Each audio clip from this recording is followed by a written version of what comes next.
Эй, Джиги, байланыста Эдди, чё там, қалайлар, жағдайлар, Джигилар, не хабар, не журнал. Комментарийға бәрін жазып, маған өте қызық, мен оқимын, родной. Бүгін бізде тұрақты обзор. Чё за обзор деп сұрақ қойып, және өзінің сұрағына сразу жауап беріп отқандарға я сенікі дұрыс. Бізде бүгін GeForce RTX 4060 Ti Storm X 8 гигабайт Polit компаниясынан очень мощный, сочный, дерзкий, как были резкий видеокарта, родной. И ең мықтысы, ең керемет нәрсесі ол Ti деген приставка, родной. Өткен видеода біле білсең, родной, біз Storm X-тің 4060 версияның Ti-сыз, яғни без приставки дейді ғой, просто 4060 версиясын 8 гигабайтқа ашқан болатынбыз. Ол кәдімгі кішкентай ғана бір көзді циклоп деп видеоның атын қойған болатынмын. Енді мынаны тоже қорабы кішкентай, ішінде тоже циклоп бола ма, немесе екі вентиляторлы бола ма, мен білмеймін. Екеуміз бірге көретін боламыз. Пломбированный, әлі ашылмаған, родной. Соны бүгін екеуміз бірге ашамыз деп, мен бұны ашпай отқаныма бір ай болды, родной. Обзорный уақыты келді. Енді, родной, давайте наны ашайық. Блин, маған өзім керамбитін сатып алатын уақыт болды, негізі. Қораптың ішінде, как всегда, RTX бізді қара қораппен қуантады. Және де бірінші сен көр, родной мой. Одан кейін барып мен көретін болам. Ал че там? Оп, опять бір көзді циклоп, прикинь. Ti версиядағы бір көзді циклоп, родной мой. Аны алып тастаймыз. Ішіндегін аламыз, басқа ішінде бізде ештеңке жоқ. Сразу қорапты бұлай аламыз, бізге мешать бермес үшін. И және де бір көзді циклоп Ti версияда, родной мой. Ti версияда. Пломбасы шешілмеген. Мінекей қазір екеуміз бірге отырып пломбаны шешетін боламыз. Опа, пломбаны шештік, братец. Давайте ішінен видеокартаны доставать етейік. Доставать. Ti версиялы бізде бір көзді циклоп, родной мой. Керемет, әдемі. Өткенде айтып өткендей, полный характеристика сыртына берген болатынмын. Өзі футуристик стильда, гейминг стильда, киберпанк стайлда жасалған өзінің гравировкалары бар. Өздерін көріп отқандай былай-былай көрінеді. Так, бір вентиляторы бар, Polit деген жазуымен, яғни Polit компаниясынан. Артында өзіміздің схема, оны біз түсінбейміз, біз жай ғана потребительміз. И на жерде көріп отсаңдар 3 дисплей порт и бір HDMI бізде вход бар екен, родной. Бірақ бұның орналасуы, оның алдындағысында, по-моему, HDMI-ды орталарына тық болған едім. Қазір болса HDMI с краю тұр, и және де 3 дисплей порт қатарынан тұр екен. Так, все, осылай, в принципе, распаковка осы. Енді осы кішкентай ғана бір көзді циклоп неге способен екенін бірге екеуміз анықтайтын боламыз, родной. Өйткені бұл кішкентай дүние, в принципе, кішкентай дүние 23-ші жылғы, яғни келесі 24-ші жылғы жап-жаңа новый рейтрейсингі бар ойындардың бәрін спокойно көтеретін зат, родной. Бұның не үшін кішкентай екенін сразу қазір толықтай шолуда айтатын боламын.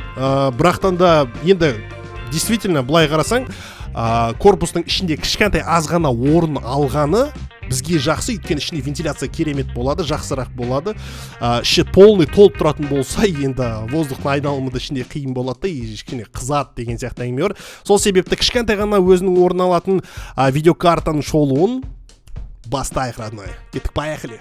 Let's go. GeForce RTX 4060 Ti бұл ең көп таралған 1080 пиксельдік ажыратылымдылықтағы ойындарға арналған энергияны үнемдейтін және өнімділігі жоғары графикалық карта, родной. Жоғары және максималды сәулелік бақылау параметрлерінде және DLSS 3 тиімді өнімділік пен шығын коэффициентімен. Ойындардағы анықтамалық графикалық картаның орташа қуат тұтынуы небәрі 140 Вт. Сондықтан RTX 4060 Ti карталары кішірек болып келеді, жаңа айтып өткендей, және аз ғана қуат күшін талап етеді. 550 Вт және одан да жоғары, яғни ойыншылардың көпшілігі жаңа GPU-ға оңай жаңарта алады өзінің стационарлық компьютерін. Қуатты қосу үшін бір стандарттық 8 пиндік PCI Express кабелі қажет. Бұл жаңартуды одан әрі жеңілдетеді. Мінекей Бұлай көрсетсем болады. Көрдіңдер ма? 8 пин PCI кабелі. GeForce RTX 4060 Ti орташа есеппен алғанда RTX 3060 Ti'дан 70%-ға жылдамырақ. 30-дан астам DLSS 3 ойындарында 1080 пиксель кадрлық генерациялы параметрлерінде қосылған, және де генераторды пайдаланбай 15%-ға жылдамырақ. Барлығы 300-ге жуық DLSS ойындармен және де неше түрлі қосымшаларды уже осы дүниеге келді деп те айтсақ болады. Статистикаға сүйенетін болсақ, көптеген пайдаланушылар негізі графикалық картаны ауыстыратын кезде всегда бір ұрпақтан кейін ауыстырады оны. Біздің статистика солай айтып жатыр дейді, бұл біздің RTX компаниясы. Яғни RTX 2060 суперді алған кісілер осыдан бірнеше жыл бұрын олар 3060-ға уже обновляться етпей, сразу 4060 Ti мысалы, немесе просто 4060 версиясына сразу өтетін болады. Сол кезде ол кісілер нақты білетін болады, біздің кадр сразу өсетіні, компьютердің жылдамдығы да керемет болатыны, любой кез келген жаңа ойынды сразу көтеретіні, сразу сол кісілерге белгілі болады. Өйткені олар бір ұрпақтан кейін обновляться етіп отыр, яғни уже біраз уақыт өткен кезде даже 3 есе көбірек FPS алуы мүмкін. Сол себепті жігіттер, егер де сіздер ескі видеокартамен отырған болсаңыздар, сіздерге обновляция етуге кеңес береміз. RTX 4060 Ti DLSS 3 қосылған 100 FPS-тен жоғары кадр жиілігі бар 1080 пиксель сәулелік трассаның арқасында гиперреалистік графикасы бар жаңа AAA ойындарына ойнауға мүмкіндік береді. RTX 4060 Ti сонымен қатар ең жоғары деңгейдегі бәсекеге қабілетті және киберспорт ойындарында 144 FPS-тен және одан да жоғары кадр жиілігін қамтамасыз етеді. Бұл барлық үздік спорттық атқыштармен бәсекеге қабілетті ойындарда, соның ішінде жаңа Counter-Strike 2 ойынында да қол жетімді нәрсе. Дүние жүзіндегі ойыншылар жоғары кадр жиілігінде көбірек ойнайды. Өйткені жаңарту жиілігі 120 Гц мониторлар қазіргі заманда 21 ғасырда көп жиі кездеседі, родной. Потому что қазіргі біздің сатылымдағы мониторлардың бәрі 120 Гц плюс, 144, 165, 164 Гц деймін, жаңағы сондай герцовка 244 Гц, сондай, в общем, жігіттерді қазір бізде шарт етеді, сразу герцовкасы көп монитор алады. Ол герцовканы поддерживать ету үшін әрине сендерге мынандай керемет, как минимум осындай видеокартаны алу керек жігіттер. Ал статистикаға сүйенетін болсақ, RTX графикалық карталардың пайдаланушылары шамамен 62% 144 Гц монитормен отырады екен. Прикиньте, 144 Гц. Нәтижесінде көптеген адамдар кідірісі төмен және кадр жиілігі жоғары ойындардың артықшылықтарын ашады. GeForce RTX 4060 Ti, Returnal, Hogwarts Legacy, Cyberpunk 2077, немесе Dying Light 2, сәулелік бақылау сияқты ең көп ресурстарды қажет ететін DLSS 3 ойындарында 1080 пиксель жалпы ажыратылымдылықта экранды жаңарту жоғары жылдамдығымен ойнауға қажетті 100 плюс FPS жоғары өнімділігін қамтамасыз етеді, родной. Айтпақшы, RTX 4060 Ti бұл шамамен 140-150 Вт ойындарындағы орташа қуат тұтынуы бар керемет энергияны үнемдейтін карта. Бұл алдыңғы буын карталарының қуат тұтынуынан әлде қайда төмен. Яғни RTX 3060 Ti немесе RTX 2060 супер видеокарталарында. Төмен қуат пен температура, тыныш салқындату жүйелері және объемы кішкентай, яғни размер кішкентай RTX 4060 Ti графикалық карталарын көптеген ойыншыларға одан есе тартынды таңдау етеді осы характеристиканың бәрі. Хоп, хей, ла-ла-лей дейміз ба, не дейміз? Енді бізде айта берсең сөз шығады деп мен каждый роликті айтамын. Бізге ең бастысы қажетті нәрсе ол бізде бұл кішкентай бір көзді циклопты тестировать ету.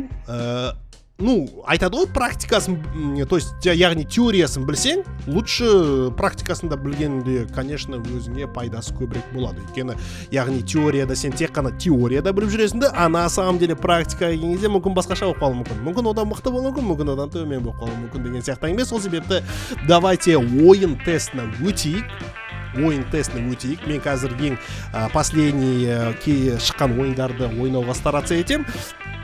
Яғни там Майлз Моралес, Киберпанк деген сияқты ойындаршы, және там Counter-Strike 2 сияқты ойындарды ойнауға стараться ететін боламын сіздер үшін керемет қылып. И в процессе біз осы видеокартаны тексеретін боламыз. Қаншалықты өзін мықты ұстайтыны, яғни бір вентиляторный циклопымыз 4060 Ti өзін қалай көрсетеді екен. Так что давайте ойын тестіне өтейік. Поехали. Let's go. Ал жеге бізде алғашқы ойын RTX 4060-ты тестер ететін ойын, ол бізде Spider-Man Miles Morales, яғни ең алғашқы жаңа ойындардың бірі, и қалай 4060 бұны көтеретін екеуміз көрейік. Так, статистикаға чисто видеокартаның статистикасын шығарып қойдым. Көріп отырсыңдар, 4060 бізде смело 200-ден аса FPS Miles Morales'та көрсетіліп тұр. Яғни Full HD форматта, қараңдар қазір настройкасын сендер көрсетіп жіберейін. Экранный графика. Так, мінеке, полный экранный, 1920 1080 пиксель, одан кейін бар 165 Гц, так, и бізде генерация кадров DLSS включено, способ масштабирования DLSS, качество масштабирования, качество да тұр бізде, яғни максималкада ойнап жатырмыз, Full HD форматта жігіттер. Қараңдаршы қалай, опаңа, easy, 200, почти 300 FPS-қа дейін барып жатырық жеге. Не деген керемет, спокойно Нью-Йорк қаласымен біз Майлз Моралеспен спокойно кәсеніп жүреді екенбіз. Так, чо қаланы құтқармаймыз ба не? Чо ешкім жоқ па не? Дану гүлбану, Майлз Моралеспен сендерге кәдімгідей төбелесті, нағыз қалай төбелесу керек екенін көрсетіп жіберейінші деп едім. Неужели ешкім қарындаш, до того мен күшті мына ойынды өтіп тастағам, до того бір не жоқ қо, бір злодейлер жоқ қо мына жерде. Масқара, светті көрдіңдер ме? Қандай наяқта блик, яғни трассировка лучей деген осы бізде керемет шын өмірдің, яғни гиперреалистік качествоны береді жігіттер. Мінекей свет, қазір мен ең жоғары бір точкаға шығайын. Опа, родной, давай. Осындай Спайдермен болуды баяғыда армандаушы едім. Қарандар. Так, мінекей свет. Қараңдаршы қандай качествосы, мощный, сочный. И мына жерде уже бізде бір бандиттар шығып алды, как заказ жасағандай. Короче, қазір барып қырылыс төбелесетін боламыз. Короче, оп, жіберіңдер, кім мына жерде?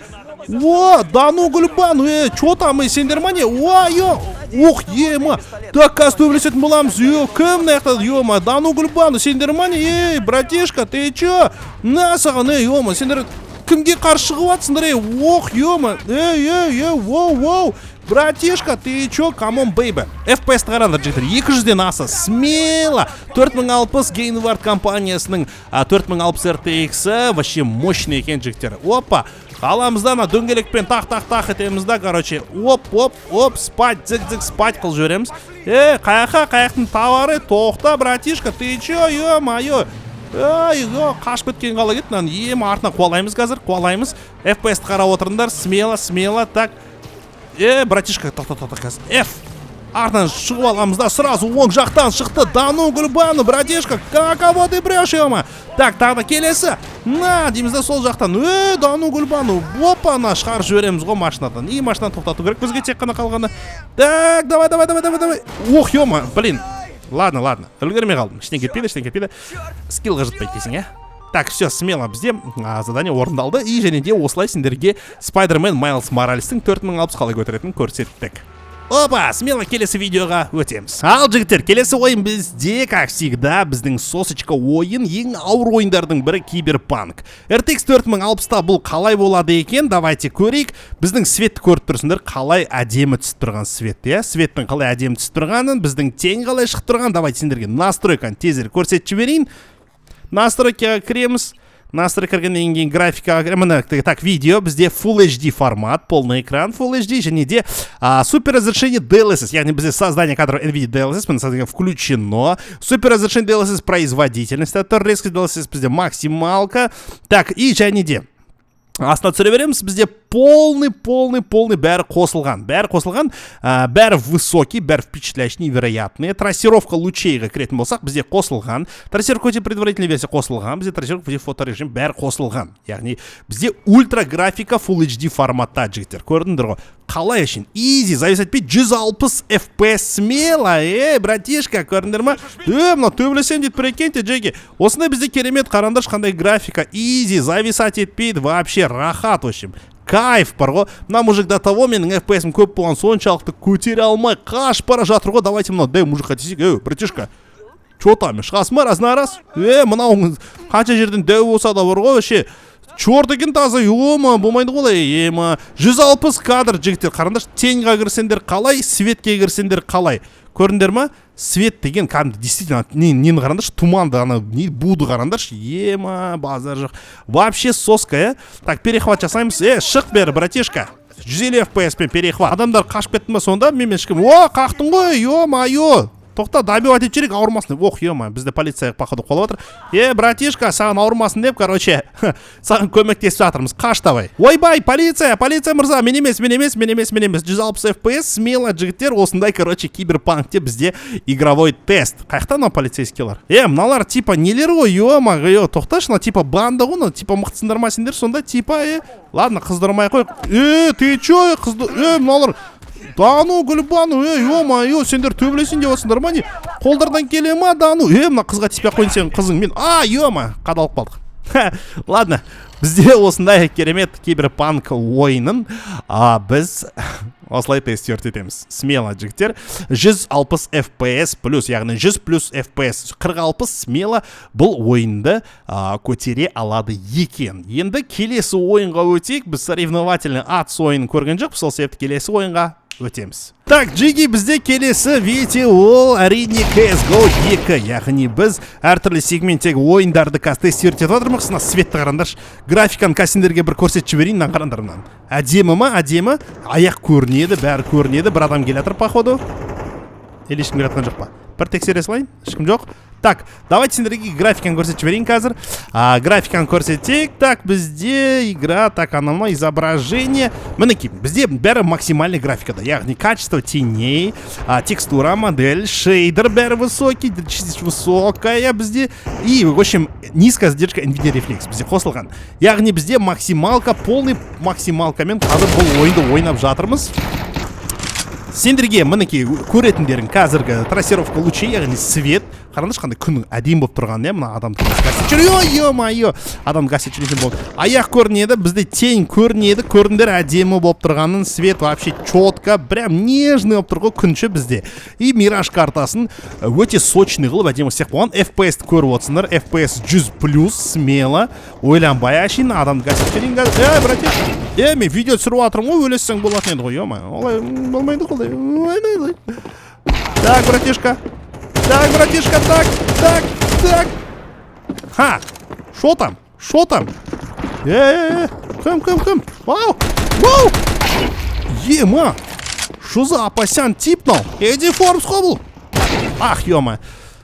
Көрдіңдер графика қандай неткен сұлу, мына теңді қараңдаршы, мына тең қалай детально соғылған әдемі болды. И мына адамға хэт тастаймын қазір. Ой, өтіп кетті болды.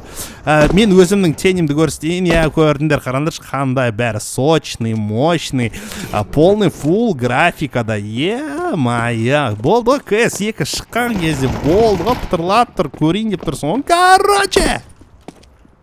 Короче, бір құлақпен ойнаған бір түрлі екен. Қайда адамдар сендерге бір-екі не көрсетейін. FPS көріндір, FPS бұл жерде басқаша шығады екен. Командамен, командамен басқаша 200-300 FPS смело жігіттер, яғни 100+ деп айтсақ болады, және 400 FPS-ға дейін CSGO смело көтере береді, артынан атып жатыр. Өзінің NetGraph деген басқа сторонний программаларға бұл бағынбайды екен FPS-і. Сол себепті біз қазір уқтинан қарандышынан қандай, ё-майо, вообще сочный, красочный қыл қойыпты, блин, чё за позор, чё за, ё-майо, CSGO ойнай алмайтын болды ғой деп айтатын болды ғой мені бәрі. Шықшы, бер қара, аяғына тидің.